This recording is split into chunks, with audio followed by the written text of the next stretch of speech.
इस प्रोग्राम में बात करेंगे जो इस वक्त सबसे ज़्यादा टॉपिक ज़ेरे बहस है वो है सिस्टम के हवाले से कि मौजूदा सिस्टम कोलैप्स कर गया है और एक रीसेट की तरफ अब जाना है और इस रीसेट में गवर्नेंस बड़ा मैटर करती है। ये बात मोहसिन नकवी साहब ने कल कही थी एक सेमिनार से, इंपॉर्टेंट सेमिनार से खिताब करते हुए, और इस बात की अहमियत यूँ भी उजागर हुई कि आज ज़ाहिर है बड़ी एक मुफस्सिल DGISPR की जानिब से प्रेस कॉन्फ्रेंस की गई जिसमें डिफरेंट इशूज़ जो है वो ज़ेरे बहस आया, ख़ास तौर पर सिक्योरिटी मामला आए।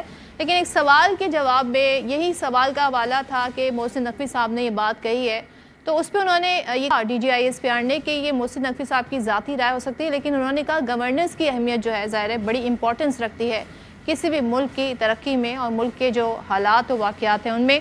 किन अल्फाज में गुफ्तगू हुई, सवाल का जवाब क्या दिया DGISPR ने, आइए देखते हैं। मेरे दाखिला साहब की स्टेटमेंट है, बिल्कुल उनका ये पर्सनल ओपिनियन है। गुड गवर्नेंस के बगैर मामला हल नहीं हो सकते। Good governance is quintessential for Pakistan. If you ask us, yes, there has to be serious discussion because ये सारे मसले हल नहीं हो रहे हैं। That means कि good governance के लिए कुछ करना पड़ेगा। 1972 का सेंसस था, if I'm not wrong, 6.5 या 7 करोड़ मैक्सिमम आबादी थी पाकिस्तान की, 4 सूबे थे। आज हम 25 के ऊपर हैं। अगर अब आपकी आबादी 3 से 4 गुना बढ़ गई और वही 4 सूबे हैं, we have to see is it serving good governance? Answer lies, it has to be done as per the will of the people of Pakistan. The will of the people of Pakistan is supreme. We are sure we also as part of the people of Pakistan all desire good governance, and if that good governance requires an administrative reset, then let that be happen. If that good governance requires it changes, then let that be happen. But it has to be done through the constitutional method, through the legal method, and through the political representatives, but surely as per the will of the people of Pakistan. तो आबादी ज़ाहिर है अगर आप पाकिस्तान की देखें तो कहाँ पर खड़ी है और इस वक्त जो रिसोर्सेज हमारे वो क्या कहते हैं, ये एक बड़ी डिबेट है जिस पे अक्सर बेशतर हम देखते हैं कि मुख्तलिफ आरा भी आ रही होती हैं। अब ज़ाहिर है मोहसिन नकवी साहब जो कि वज़ीर दाखिला हैं उन्होंने इस ख्याल का इज़हार किया। इससे पहले मुस्तफ़ा कमाल साहब जो कि वफाकी वज़ीर हैं उनकी तरफ से गुफ्तगू आई और उससे पहले ख्वाजा आसिफ साहब ने इसका इज़हार ख्याल किया था। लेकिन मोहसिन नकवी साहब इंतज़ामी यूनिट्स की बात कर रहे हैं, क्या हवाले दे रहे हैं वो ज़रा सुन लेते हैं।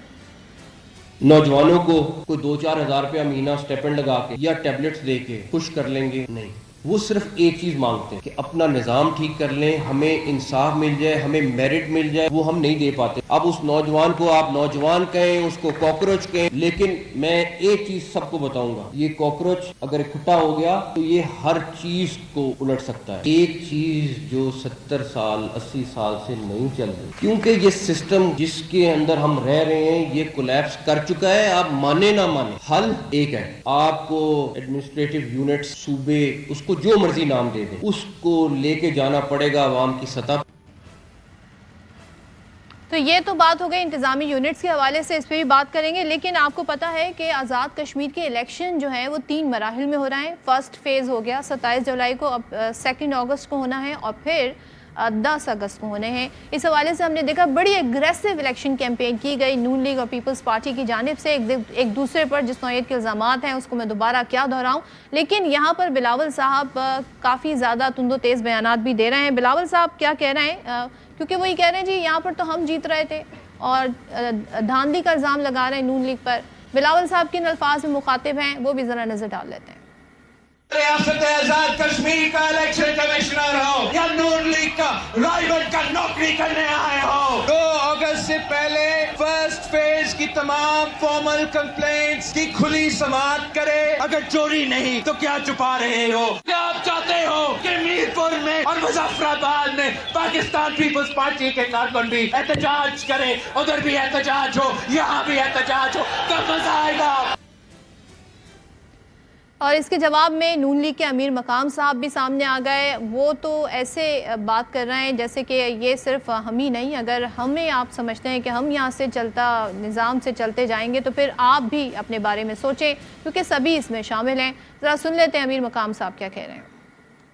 बड़े दिल का मुजाहरा करे, इसी तरह न करे जो आप लगे हुए कि हमने मेंबर क्यों नहीं दिया और हमें वोट क्यों नहीं मिले, इसमें हमारा क्या कसूर है? हम सारे एक किश्ती में सवार है। ये कोई नहीं सोचे अगर डूबना है कोई भी नहीं रहेगा। जो इकट्ठे हुए एक मुल्क की मफाद नेशनल इंटरेस्ट में हुए और इस मुल्क की भी जरूरत है और आपकी भी जरूरत है।